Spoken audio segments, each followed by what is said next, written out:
It's 107 AD. The Colosseum has been open for 27 years and stands as the ultimate symbol of Roman values. The Colosseum was the purest expression of the Roman Empire.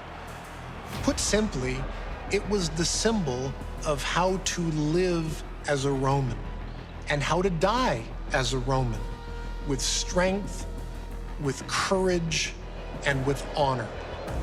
Let the games begin!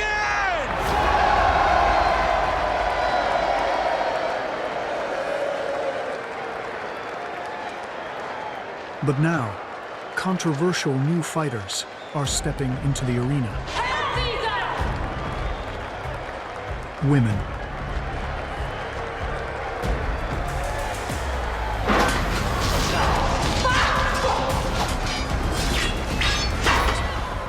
So female gladiators, or also known as a gladiatrix, were extremely uncommon in Roman society for several reasons. Most of all, because they represented an inversion. Gladiators embodied masculine energy.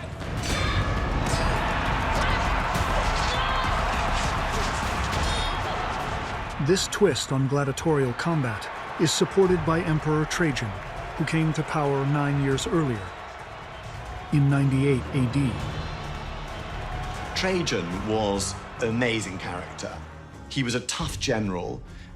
He was incredibly successful. He was unpretentious. He was immensely popular. He was really chosen as the ideal emperor from the beginning. Yeah, Trajan had an interesting self-image. Best emperor, that was his self-image, the best. And he saw himself as Rome's emperor par excellence. He took all the best qualities of his predecessors, but also expanded Rome's empire to an unprecedented level. During his 19-year reign, Trajan pushes the boundary of Rome to its greatest ever extent, winning Arabia, Armenia, Mesopotamia, and Dacia, which is modern-day Romania. By the end of Trajan's rule, the empire will stretch across 2 million square miles. His victories bring hundreds of thousands of prisoners of war to Rome, including female fighters from Dacia. They provide the perfect opportunity for fresh entertainment. Trajan might have looked at a female gladiator as yet another sign of his greatness and his ability to bring ever new and more exotic spectacle to the people of Rome. Politics is partly show business. The audiences in the Colosseum expected more and more forbidden and fascinating things. A fighting woman was the ultimate new delicacy to please the jaded appetites of the Roman crowd. But one gladiatrix is different, Mevia.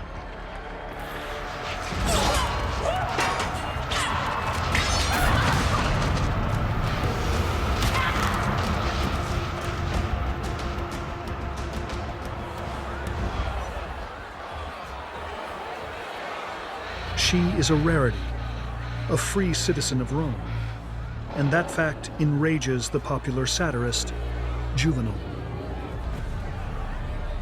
Juvenal expresses a real social anxiety. There's a conventional moral attitude that Rome had grown soft and that old-style Roman virtues had virtually disappeared. There was also a worry when fads, such as women practicing as gladiators, come in, that this would somehow tear the fabric of Roman society. Fighting women might be seen as a dilution of what made Rome great. It was also something that you wouldn't see a Roman do. Mevia could well have been the first documented Roman woman to take the gladiator's oath. All right, repeat after me. I will endure.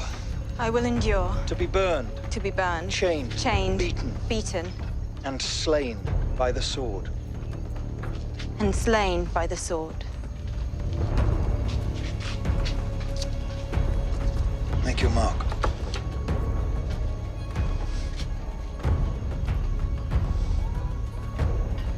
You understand this contract means?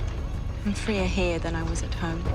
The gladiator's oath binds together the trainer and the gladiator. For better or worse, they are in it together. This is like a macabre marriage oath. She is signing herself over, body and soul. The gladiator oath is one of the most serious vows you can take. You are committing yourself, life and limb, to the life of a gladiator. So you are willingly or voluntarily subjecting yourself to this rigorous training, knowing that at the end of it, you might die on the sands of the Colosseum.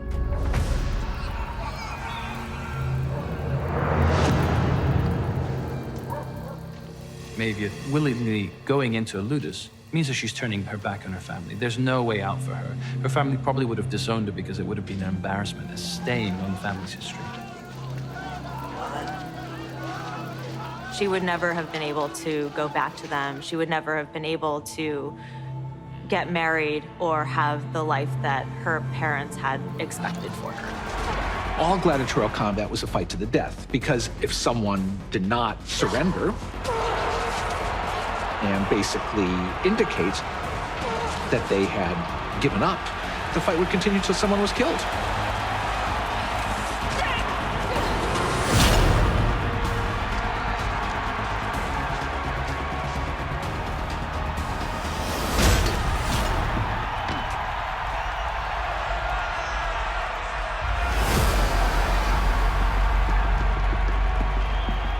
A gladiator could submit. They would raise their finger in submission.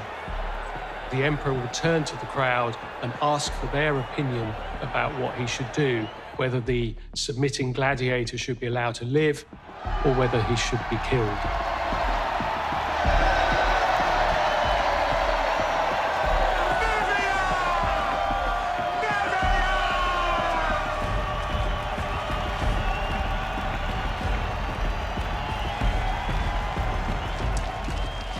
The Roman idea of clemency as an imperial virtue, this goes all the way back to Julius Caesar.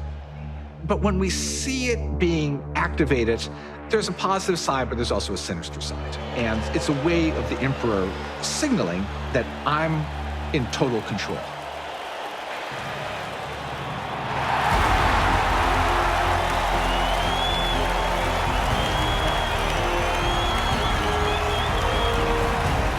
Mevia's victory resonates far beyond the Colosseum's walls.